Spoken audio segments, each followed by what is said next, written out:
Sik. Jangan disebutin nama lo ya, Mbak. Oh iya. Jangan disebutin nama dan identitas siapapun dalam percakapan, karena percakapan ini akan saya naikkan dalam konten YouTube. Ini gimana? Ada apa kok mau malam-malam sampai telepon? Gini loh Mas. Siap. Dulu kan aku pernah nanya gimana cara nagih sama temen gitu loh, duit kita udah di dia 2,5 tahun lama gitu loh, tapi dianya nggak pernah nyicil gitu loh. Terus. Nah kemarin kan aku nunggu visa di Indo. Terus? Sekarang kan aku udah balik Hongkong lagi. Siap. Aku pengen ini Mas, misi itu, masalahnya anaknya belum mau nyicil gitu loh. Anaknya di Hongkong apa di Indonesia? Anaknya di Hongkong. Siap. Terus? Alamat rumahnya saya tahu, KTP-nya saya tahu. Mantap. Terus? Soalnya aku gregetan, masalahnya 2,5 tahun urung metu, gregetan aku. Siap. Gitu loh Mas. Siap. Terus bukti transferan ada semua itu. Ke Bank Hongkong apa Bank Indonesia? BNI. Terus? BNI ke BNI gitu. Siap. Mas aku minta tolong Mas, piye carane lah ben duit metu lah Mas, ya Allah. Oke, sebentar. Waktu sampean di Indonesia, sampean telepon aku waktu di Hongkong apa di Indonesia? Oh, kemarin pas aku pertama kali telepon itu pas di Indonesia.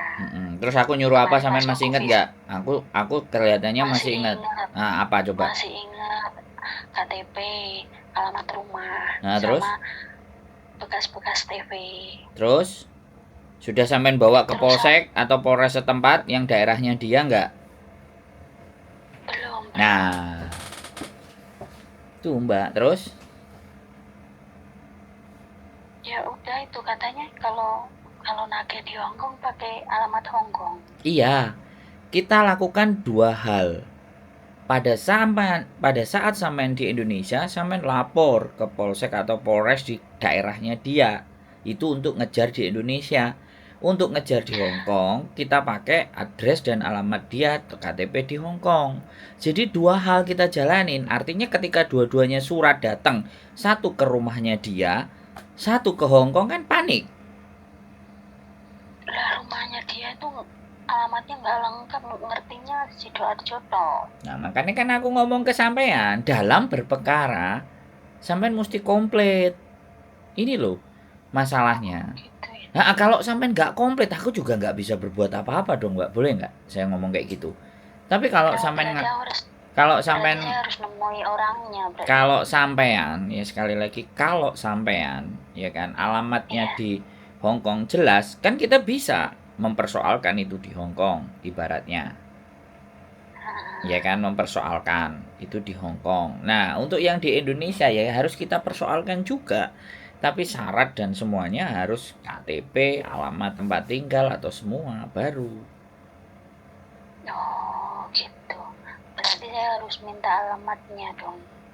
Ya, itu tergantung bagaimana cara sampean. Iya. Saya kan hanya menceritakan prosedurnya. Kalau di Indonesia, apalagi itu semua transaksinya Indonesia, itu prosesnya di Indonesia boleh, ya kan. Kemudian proses di Hongkong ya kita lakukan di Hongkong. Kalau semuanya tanda bukti, tanda semuanya sudah ada, kan kita bisa. Dan sampean tak ajak sendiri ke tempatnya untuk bermediasi itu, kan kayak gitu. Kalau sudah saya ajak ke tempatnya bermediasi, kan sampean bisa mengira apakah nanti itu bisa dilakukan tindakan kepada dia ataupun tidak. Karena pasti itu bisa Mas, soalnya mungkin agak-agak takut, soalnya dia nggak ada yang ditakutin. Loh, iya, persoalannya bukan masalah takut dan tidak. Pengaduan sampean, bukti-bukti sampean, apakah juga bisa diterima sama mereka? Kan itu persoalannya, Mbak. Bisa dipahami nggak?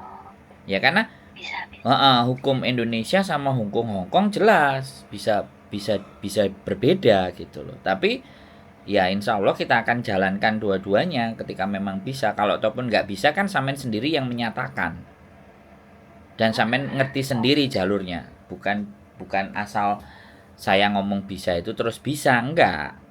Kan saya juga karena selama ini saya ngajak berkasus itu kadang anak-anak enggak berani, takut, maju mundur, nanti begini, nanti begono, nanti aku dipanggilin atau bla bla bla bla. Alasannya kan bervariasi macam-macam. Jadi kalau kita mau bantunya ya bingung. Kan tapi kalau di Indonesia kalau sampean kemarin fix dapat alamatnya, sampean laporan sendiri, kelar itu semua.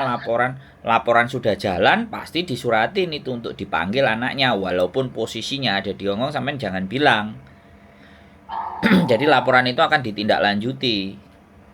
Jadi nggak ngomong di Hongkong, akhirnya kan dijatuhkan surat itu ke rumahnya. Kalau dijatuhkan surat ke rumahnya kan pasti ditelepon sama keluarganya.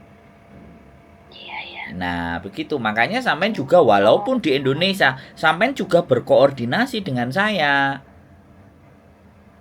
Karena pelaporan pertama itu harus korban sendiri yang menyampaikan. Dan kayak gini, kita sudah lose, kita kehilangan waktu. Paham nggak sampean aku ngomong? Nah, makanya di sini di dalam konten ini juga saya sekalian bilang sama teman-teman, kalau kita memang ayo bermasalah, ya ayo kita komunikasinya agak lebih intensif gitu loh. Jadi jangan sampai, jadi kadang-kadang anak-anak itu ngejak gegeran, tapi aku sing dikongkon mikir dewe gitu loh. Kan ya nggak masuk nih aku sing dikongkon mikir, aku ini melok ngewangi mikir kan kayak gitu. Iya, ini kasus-kasus begini ini kan banyak kan. Makanya saya juga mencari apakah bisa langsung ke pengadilan gitu loh pelaporannya, apakah harus melalui polisi. Ini kan juga saya akan mencoba mencari gitu loh. Karena kadang-kadang anak-anak itu yang jadi korban itu malah kadang-kadang dia yang menyakiti. Dia yang bermasalah. Kalau ini sih emang real uang saya sih, nggak ada bunga, nggak ada apa, cuma minjemin dulu itu cuma tak batasi 3 bulan, tapi ini udah 2 tahun setengah gitu loh. Ya wis. Nggak apa-apa, aku cuma ngomong aja. Aku yang penting aku sudah menyampaikan secara teknisnya kepada sampean seperti ini, seperti itu, seperti ono kan. Sampean juga memahami duduk persoalannya. Karena sekali lagi benar-benar ketika kita mau berkasus itu sebenarnya tidak sedemikian gampangnya kita main melaporkan. Kalau kita membawa bukti komplit dan melaporkan dan kita berhasil membuat dia jadi berpikir, jadi wis kalang kabut, bingung dan nelpon, nah itu kan seperti itu tujuannya, karena banyak hal-hal seperti itu yang dilakukan. Tapi sekali lagi kan ini dari pihak sampean. Boleh kan kalau saya bilang, saya nggak tahu dari pihak lawan seperti apa, kan ini dari sampean kan, intinya seperti itu tuh. Karena saya harus tetap memegang asas praduga tidak bersalah. Tapi kalau menyampaikan bagaimana cara atau prosedurnya itu kan boleh kan. Selanjutnya kan tinggal yang berperkara bagaimana seperti apa. Begitu ceritanya, Mbak ya. Berarti saya punya ini satu itu. Dia di ini kalau libur itu ditemui itu nggak pernah mau, yang alasan ini itulah yang sulit mau minta alamatnya rumah itu. Ini orang ya Allah, tobat. Sebenarnya ya kalau masalah alamat rumah dan semuanya, kalau kita nggak bisa sendiri ya sudah temennya itu ada temennya, saya nggak tahu. Nah ya wes ya, berarti sampean jadi intel telek sandi. Bagaimana orangnya sendiri berarti. Cari akal mas buat minta sendiri sama orangnya seharusnya. Jadi kadang-kadang kan seperti itu kan ya, karena kita juga nggak bisa minta KJRI, itu data privacy soalnya kadang-kadang. Privacy ya enggak. Tapi ini loh mas, teman saya juga ini loh dapat teman saya juga jadi korban dia ini, sampai dia diintemin sama kayak saya. Nah makanya jadi kalau sudah ada 2 korban kan artinya kan saya baru teleponan katanya juga belum dicicil katanya. Jadi kalau ada 2 korban kan ya bagaimana supaya, nah masalahnya kan juga itu sampean nggak pegang alamatnya di Indonesia, jadinya juga bisa laporan ke kantor polisi. Iya betul ya, nanti nanti tak cari sama-sama lah Mas itu alamat. Jadi saya Pinterest cuman dan kampung. berpesan gini, jangan, boleh kita benci, boleh kita dendam, boleh kita sakit hati terhadap apa yang mereka lakukan buat kita, itu boleh ya. Tetapi jangan sampai terlalu dalam. Anggap aja bahwa ini ikhtiar sampean untuk mengingatkan. Iya. Jadi sampai niatkan Iya sebagai ikhtiar untuk mengingatkan agar dia itu bisa selamat hidupnya, biar lebih baik hidupnya. Ikhtiarnya begitu. Jadi niatnya dibalik, jangan kebencian ataupun dendam. Iya, kadang-kadang ini Mas kebreget gitu. Ya, kita ngerti. Saya bisa merasakan, tapi kan bukan murni dan pure sebenarnya kesalahan, tapi kadang ada nilai dan titik kelalaian kita sendiri kenapa kita mau memberikan.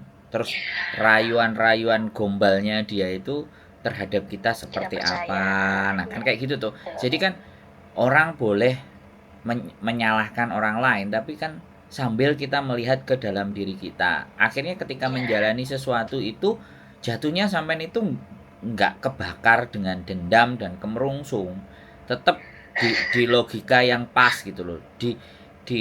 Ya nggak salah, wong dilarani ya dicetot, diapakno ya pasti. Tapi kebesaran hati kita dan kita harus meyakini bahwa sebenarnya tugasnya Gusti Allah itu nggak cuman ngasih, tapi kadang ngambil.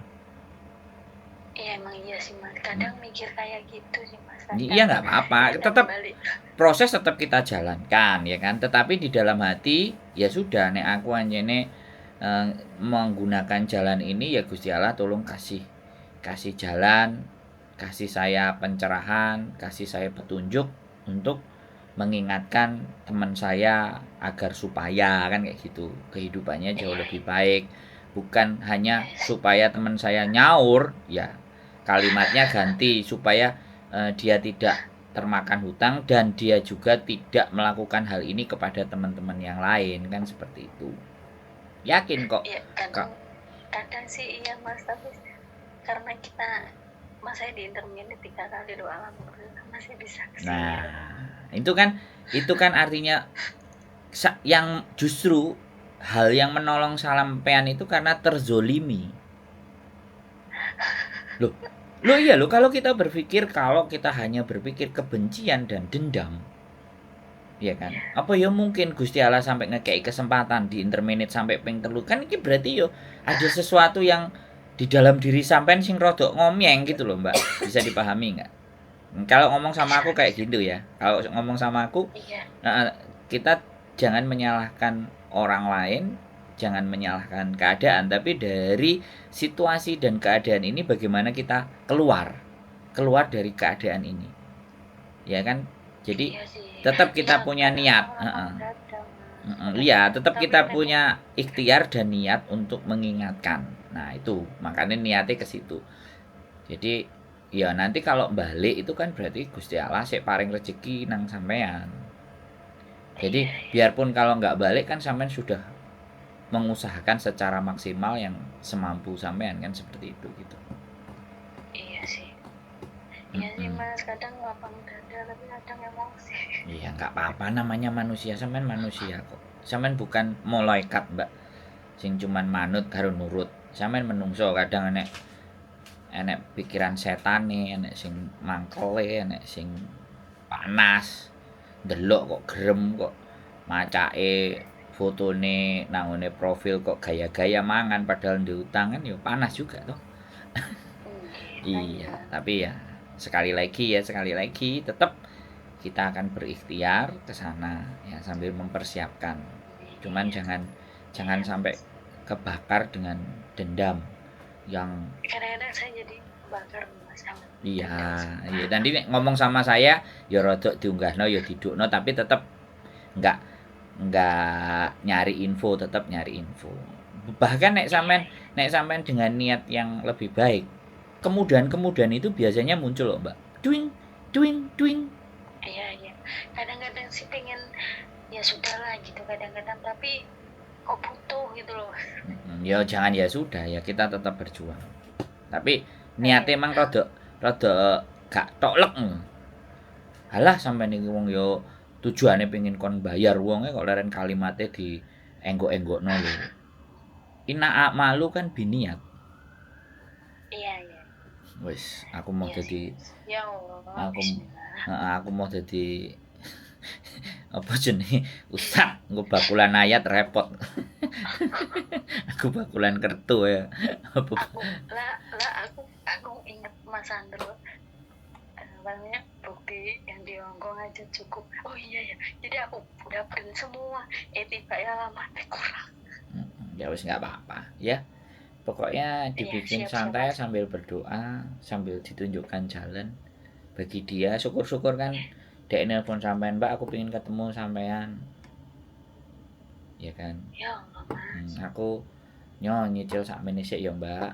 Kan siapa ngerti membuka pintu hidayah itu Ya hidayahnya Allah dia Mas, kan. aku satu tahun kemarin itu nggak terlalu nageh. Masalahnya aku kan belum Tinder 3 kali. Nah sekarang Tinder 3 kali itu baru kerasa banget bahwa uang itu kok penting gitu, masuk dalam semuanya gitu loh. Jadi ya aku butuh nagih gitu. Kemarin udah agak ya sudahlah gitu kan. Sekarang mau gimana lagi, gak ada lagi gini. Siap. Tetap berdoa ya, tetap semangat dan Iya. belajar terus dan mawas diri dan melihat situasi dan niatnya diperbaiki, yakin kok pasti rezeki akan datang buat sampean. Oke? Amin. Iya, siap Wes Mas ya, ya. sehat selalu ya. Selamat malam. Iya. Oke. Oke. Selamat malam juga Yo, Mas. bye-bye. Bye. Oke teman-teman, ya kasus hutang-hutang ini banyak sekali yang masih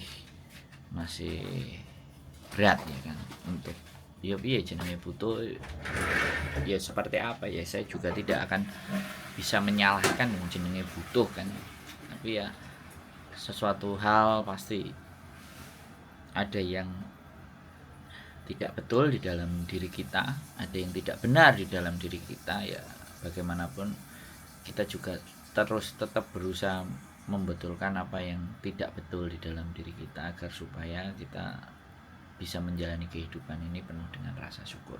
Keep stay tune my YouTube channel and see you next video. Bye bye.